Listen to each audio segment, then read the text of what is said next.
మాట్లాడినా రామారావు గారు మేము కలిసి వస్తాం, ప్రభుత్వానికి సహకరిస్తాం అని పదే పదే చెప్తున్నాడు. నేను వారికి ఒకటే సూచన చేస్తున్నా, మీరు కలిసి వస్తారా లేదా అనేది, అన్నం ఉడికిందా లేదా అనేది ఒక మెతుకుని బట్టి చూస్తే తెలుస్తుంది. ప్రతిపక్ష నాయకుడు సభలకే రాడు, వీళ్ళు కలిసి వస్తారని చెప్తే నమ్మేది ఎవరు అధ్యక్ష?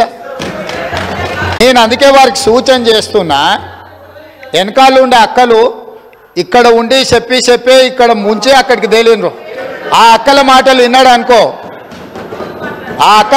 విన్నాడు అనుకో జూబ్లీ బస్ స్టాండ్లో కూర్చోవాల్సి వస్తుంది అధ్యక్ష.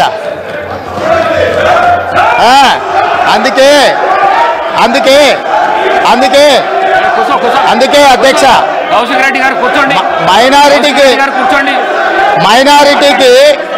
మైనారిటీకి మంత్రి ఇవ్వలేదన్నాడు.